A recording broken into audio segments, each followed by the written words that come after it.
Okay, so Zechariah, the 2nd chapter. Well, it's not the 2nd chapter. I'm looking at Haggai, isn't it? Bear with me. It's the book of Zechariah. After Zechariah. Right, Zechariah, the 2nd chapter. And the 8th verse, it says, "For thus saith the Lord of hosts," okay? Right? "After the glory ye have sent unto me, for thus saith the Lord of hosts, after the glory hath he sent me unto the nations which spoiled you, for he that toucheth you toucheth the apple of his eye." So basically, you have to wait the principal focus of the Most High Yahweh Shemi Al-Shai is the Israelites, man. So you got all of these things happening upon the face of the earth, and the Esau will have you believe that he's the one instigating that. The Most High is put it within his spirit to do them things to avenge his people, which is the apple of his eye, man. Okay, and that really that's the end all be all of all things, man. Okay, right, to avenge the tribulations that the Negroes, Hispanics, Native Americans have gone through, the 300 years of slavery from the Edomites put upon us. All right, the in captivity that we served underneath their predecessors, which is the Greco-Romans, right, which is the same people, and their predecessors, the Medo-Persians, and their predecessors, the Babylonians, and so on and so forth, and all of them Hamitic nations that done came up against the Jerusalem, when we had our stronghold, man. All of them people, the Egyptians, all of them, man. All of that's what's happening in the earth. That's coming forth to bring about the judgment upon it, man. And you got it to where the men of the Lord, starting first with the elders of JMS, they're the ones that are pushing that spirit forward, man, to let you know, look, this is your judgment, man. Okay, because the Lord was always going to let you know that this is your judgment, and this is why you got your judgment, man. And he does that by way of his prophets. A good example that comes to mind was the man Jeremiah, man. Okay, now he was put in prison a few times. Now that goes to show you that he can't, if Jeremiah was on the scene, he will not be, he won't be allowed within IUIC. Okay, because he would have been a rough dude, and he was speaking so rough that they put him in prison a few times, man. And that was Israelites that put him in prison, man, because he was telling them dudes straight up that this is not a time of peace, even though you got your so-called preachers and your prophets and all of that, okay, and they're telling you that we're in a time of peace, okay. This is not a time of peace. And that's why you had the whole thing within the book of Jeremiah, the 28th chapter, all right, where you had it to where he said the spirit was the prophets that have been before me prophesied against many kingdoms and great nations, okay, right? And then the prophets that are amidst you now, they're speaking about peace and how Nebuchadnezzar ain't going to take you down, the Babylonians ain't going to take you down, which is what we're saying basically to these Negroes, Hispanics, and Native Americans. They're like, Esau ain't going to take us down. Esau's just going to let us have these jobs and all of that, and we're going to be all right. And you got it to where the men of the Lord are telling you the exact same thing Jeremiah was telling you when he was on the scene, man. Look, that's just not going to happen, man. Okay, these modern day Babylonians gonna take you down, man. Okay, and that's why you had the situation out there within Jeremiah the 30th chapter where it says it's gonna be the time of Jacob's trouble. Now, really, we're getting into the time of Jacob's trouble because this time it ain't like the Babylonians gonna fear some other individual coming up against them, right? It's the Most High Esau's got fear of because he knows he has that short amount of time, man. Okay, so he's like, look, let's just destroy these, these Negroes, Hispanics. Let's just destroy these Israelites, man. That's where he's going to be his spirit, man. But the Most High is going to have mercy upon his people, and he's going to have mercy upon the elect, to where the elect ain't going to be destroyed. Okay? Because they've been out there pushing the word of the Most High, man. Okay? So this is back in the book of Joel, the 3rd chapter, it says, "And I'll also gather all nations and bring them into the valley of Jehoshaphat, and I'll plead with them there for my people and for my heritage Israel, whom they have scattered amongst the nations and parted my land." Because not only just Esau scattered us amongst the nations. When you had the Babylonians come and take over, Daniel was part of the scattering, man. Okay, Daniel was part of the scattering because Daniel was taken out scattered from Jerusalem and he was taken into Babylon, man. Okay, and the same thing happened when the Assyrians were in power and so on and so forth, man. Okay, so all of them different nations, they're gonna get judgment for all of that. All right. So it says, here, and and they have cast lots for my people, and they have given a boy for a harlot and sold a girl for wine that they may drink. Okay, so that's pretty much all that I wanted on that. So back in the book of Isaiah the 13th chapter and the 3rd verse, and I got it because the 3rd verse says this: "I've commanded my sanctified ones, I've also called my mighty ones, right?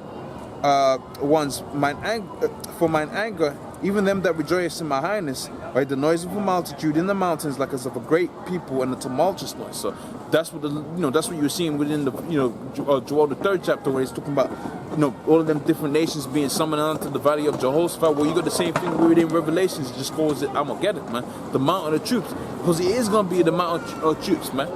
You ain't gonna go out there with all of the technology. You go out there and you're gonna have one, unified winner of the battle, because he was a great swordsman, and that's not gonna happen this time. You ain't gonna have it to where one, you're just gonna have mutual destruction happen in all of you're gonna have loss on both sides, and that's why the scripture says within the book of Revelations, ultimately, that these nations are going to turn against America, because what?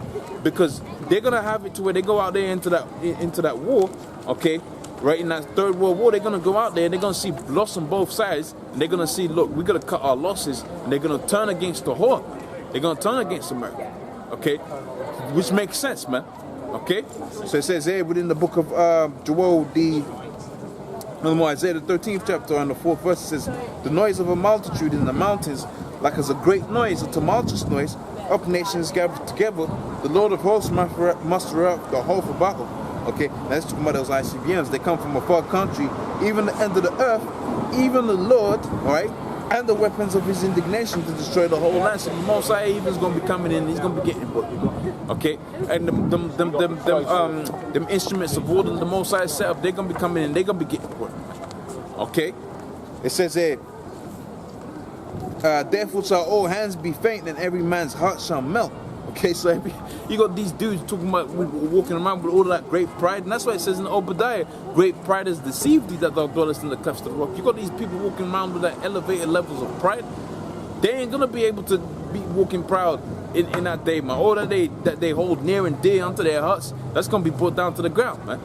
Okay, they're gonna be seeing, they're gonna be seeing all kind of horrific things, and this time ain't gonna be happening halfway across the whole world. It's gonna be happening in the neighborhood near you, man. Okay, it's gonna be happening in an environment that you know is home, man. That's why all hands is gonna be faint, man. And you go to where these so-called military guys are out there, they're actually out there on the ground and so on and so forth. They're actually gonna lose the spirit within them to fight and all of that, because the Most High is gonna show them horrific things happen, man. Okay, so it says here, therefore shall every man's hands faint, and every man's heart shall melt, and they shall be afraid, and pangs and sorrow shall take hold of them, and they shall be in pain as a woman that travaileth, and they shall be amazed at one another, and their faces shall be as flames. And says, behold, the Lord cometh cruel, right, both with wrath and fierce anger. Now, where is this misconstruction that the Lord's going to come with peace?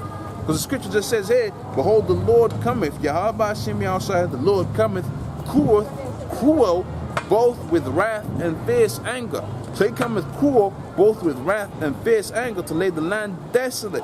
Okay, and that ties in with what the scripture says within the book of Amos, the 9th chapter and 8th verse, because he's saying he's seeing all kind of wickedness. So it stands to reason, if he's returning, he is returning to put away that which he doesn't like, which is wickedness, man.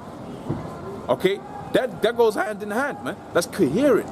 Okay, that's off the same frequency. Okay, it says here, and it says, and he shall destroy the sinner thereof out of it, for the stars of heaven and of the constellation thereof shall not give their light. The sun shall be darkened in his going forth, and the moon shall not cause her light to shine, because what? Because of that smoke that's gonna be dispersed by way of those buildings being destroyed. You ain't gonna have it to where the light of the sun is gonna be able to penetrate through that darkness, man. Okay. And it says here, and I'll punish the world for their wickedness and their iniquity, and I'll cause the arrogancy of the proud to cease, and I'll make a man more precious than fine gold. So that's the Israelite man being elevated to a higher level, man. Okay, because in this society, the Negro, Hispanic, Native Americans is seen as dung and as dirt. Okay, but when the Lord returns, He's going to elevate the status. Okay, the man, the Israelite man is good. That's why it says here that I shall make a man more precious than fine gold, the golden wedge of Ophir. And it says, therefore will I shake the heavens, right, and the earth shall move out of her place in the wrath of the Lord of the hosts in His fierce anger, man. All right. It says, it shall be as a chased roe, and as a sheep that no man taketh up, and every man shall turn to his own people and flee to his own country, because they're gonna be thinking, while we're out there, where are we gonna catch all of this hell? When we return to our own land, we're gonna be all right, man. All right, but that's not gonna be the case, because all of that destruction. Hey, Germany's gonna be played out there, in the U.S., but we also know that there's certain, countries that Scripture says every hand that's joined unto us shall be destroyed with a sword too, man.